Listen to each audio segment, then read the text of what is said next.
वैयकनस्टाइन। अस्सलाम वालेकुम दोस्तों, आई होप आप सब ठीक होंगे और खैरियत से होंगे। आज हम स्टार्ट करेंगे फंक्शन टेम्पलेट्स के ऊपर। फंक्शन टेम्पलेट्स क्या होते हैं, इनको कहाँ यूज किया जाता है, इनके बेनिफिट्स क्या हैं और इनके प्रॉब्लम्स क्या हो सकते हैं। समटाइम आपको डिबगिंग के लिए ये भी बहुत बेनिफिट होता है जब आपको पता होगा कि फंक्शन टेम्पलेट से किस किस्म के प्रॉब्लम्स आ सकते हैं, और फिर ये भी देखेंगे कि इसकी वजह से आसानी क्या पैदा हो सकती है आपके कोड के अंदर। तो मोस्टली लोग टेम्पलेट्स यूज करते हैं, एक्सपर्ट प्रोग्रामर्स जो हैं वो अपने कोड के अंदर बहुत टाइम पे ना वो ये यूज कर रहे होते हैं। ओके, सो हमने देखा था कि लास्ट वीडियो के अंदर के फंक्शन ओवरलोड्स क्या होते हैं या ओवरलोडेड फंक्शंस क्या होते हैं।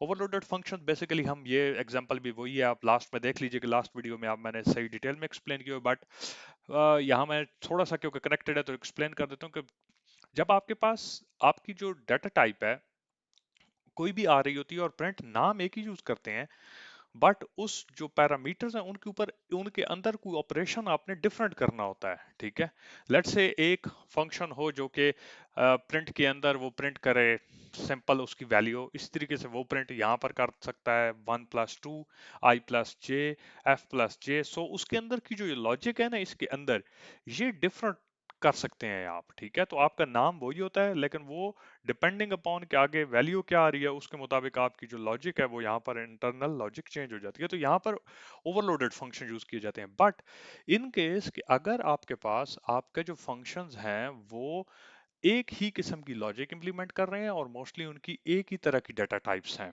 ओके, सो जो डाटा टाइप्स हैं सिर्फ डाटा टाइप्स चेंज हो रही हैं बट इंटरनल जो लॉजिक है फंक्शन की वो वही रहती है। तो इस पॉइंट के ऊपर आप क्या करते हैं कि आप अपने फंक्शन के टेम्पलेट्स यूज करते हैं।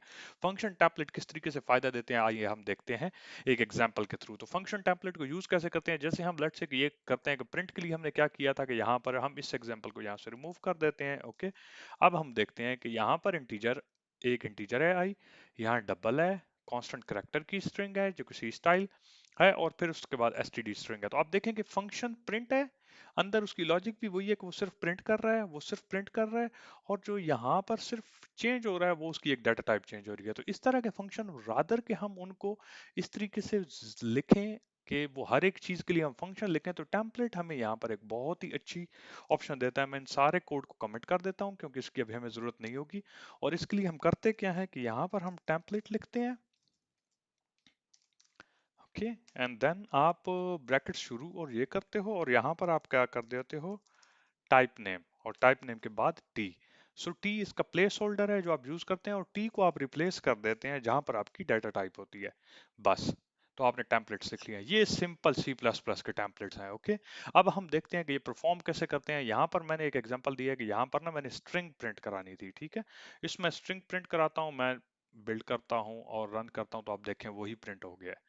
तो यार ये देखें पहले हमारे पास ये फंक्शन था, अब ये फंक्शन नहीं है, प्रिंट हो गया। इसी तरीके से मैं अगर इसको अब 3 बार कॉपी कर लेता हूँ, ठीक है, और मैं यहाँ लिख देता हूँ 3, उसके बाद मैं यहाँ लिख देता हूँ 3.4। सो पहले मैं इंटीजर यूज कर रहा था, इंटीजर के बाद मैंने नीचे डबल यूज किया है, ये डबल यूज हो गया, उससे पहले इंटीजर था। इसी तरीके से तो मैं अब इसको प्रिंट करता हूं तो आप देखें मेरा सेम फंक्शन वही परफॉर्म कर रहा है, इसके लिए स्ट्रिंग भी प्रिंट कर रहा है मेरे लिए। तो आप देखेंगे इस तरीके से आप एक बहुत ही अच्छा लॉगर डिजाइन कर सकते हैं कि आप लॉगर को आप कोई भी वैल्यू दोगे तो यहाँ पर वो आपको लॉक कर देगा, आपको बार बार उसके लिखने की नहीं जरूरत पड़ेगी कि किस तरीके से। लेट से आप इसके इर्द गिर्द डेकोरेटिंग कर देते हैं कि जैसे मैंने यहाँ पर की हुई है प्रिंटिंग।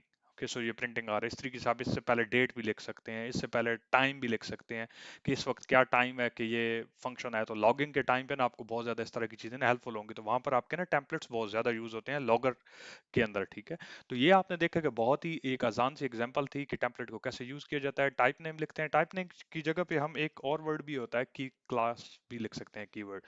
सो अगर आप क्लास भी लिखेंगे तो आपके जो परफॉर्मेंस है वही वही होगी, उसी तरीके से आपका कोड की आउटपुट वही होगी, बिल्कुल ठीक होगा। ठीक है, फिर मैं एक चीज और ये करता हूँ कि इन केस अगर मैं मेरे पास एक फंक्शन, एक चीज और हो सकती है कि मैं मेरे पास ऑलरेडी एक डिफाइंड है टेम्पलेट, एक टेम्पलेट मैंने डिफाइंड किया तो यहाँ तो कोई डाटा टाइप हो सकती है, और मैंने एक डबल ये भी कर दिया। तो अब अगर मैं इसको प्रिंट करूंगा तो आप देखेंगे कि क्या हुआ कि जब ये हुआ डबल जो था, फ्लोट जो था, इसको जब देखा उसने तो टेम्पलेट ने अब क्या किया कि उसने कहा कि ऑलरेडी एक इस कि ओवरलोडेड फंक्शन पड़ा हुआ था तो उसने पहले ओवरलोडेड फंक्शन को यूज किया है, वो टेम्पलेट को यूज नहीं किया। तो कंपाइलर करता क्या है कि कंपाइलर सबसे पहले देखता है कि ये जो फंक्शन कॉल हुआ है क्या इस तरह का कोई फंक्शन इधर अवेलेबल है।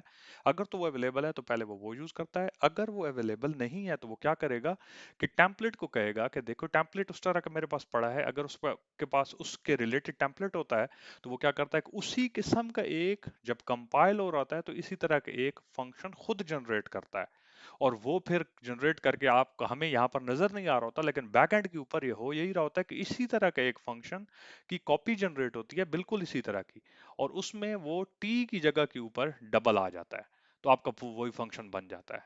ओके, सो कंपाइलर इस तरीके से बैकएंड के ऊपर देख रहा होता है। ओके, अब देखते हैं इसका प्रॉब्लम फिर क्या हो सकता है। इसका यही प्रॉब्लम हो सकता है कि लेट से आपके पास कोई प्रॉब्लम आ गई है, तो आपको ये नहीं पता चलेगा अगर कहीं पर आपका लेट से 3 वाले में एरर आया है, 3.5 वाले में एरर आया है, 3.4 वाले में एरर आया है, तो टेम्पलेट के अंदर सम टाइम क्योंकि लॉजिक एक ही होती है और उसकी कॉपीज बन रही होती हैं, तो आपके लिए ना डिबगिंग करना मुश्किल हो जाती है कि ये प्रॉब्लम एग्जैक्टली मेरा कहाँ पर आया है। ठीक है, तो उस तरह की चीज के लिए टेम्पलेट को थोड़ा ये होता है कि अगर लेट से टेम्पलेट आप उस तरह यूज कर सकते हैं कि जहां पर आपको पता होता है कि प्रोग्राम की लॉजिक के अंदर बहुत सिंपल लॉजिक है और वहाँ एरर के चांसेस बहुत कम है, तो आप वहाँ यूज कर सकते हैं। जैसे मैंने एग्जांपल दिया कि लॉगर, तो ये एक किस्म का लॉगर है कि प्रिंट को आप अब जो भी कुछ देंगे और यहाँ इवन कि आप स्ट्रिंग लिखें या आप स्ट्रिंग ना लिखें, ओके, यहाँ आप कोई फर्क नहीं पड़ेगा। ठीक है, वो उसी तरीके से बिल्ड करके हम रन करेंगे तो ये देखें फिर वही का वही आ गया। ओके, उसने वो जनरेट कर दिया। ओके, अब लेट से मैं यहाँ पर दोबारा इसको कमेंट कर देता हूँ, अब या कमेंट क्या कर देता हूँ, मैं इस पूरे को यहाँ से रिमूव कर देता हूँ, तो आप देखें कोड का साइज कितना हो गया है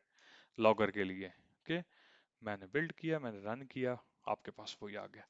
अब आप यहाँ कुछ भी लिखते जाएं, जिस तरह के भी नंबर लिखते जाएं, आपके पास वो उसी तरीके से आता जाएगा। ठीक है, सो बेसिकली ये आज का ट्यूटोरियल था। आई होप आप लोगों को अंडरस्टैंड होगा। अगर नहीं आता तो आप इस कमेंट सेक्शन में लिख सकते हैं। वीडियो को जरूर लाइक करें और सब्सक्राइब करें अपने चैनल को, ताकि आप आपका अपना चैनल है, इसको आप जितना लाइक करेंगे, सब्सक्राइब करेंगे और शेयर करेंगे आगे, तो ये मेरे लिए एक एडमायरेशन होगी और मैं इसके ऊपर और बहुत ज्यादा वीडियोस और आपके लिए हेल्पफुल इन्फॉर्मेशन देता रहूंगा। तो मिलते हैं नेक्स्ट वीडियो के अंदर। Till then, thank you, bye bye.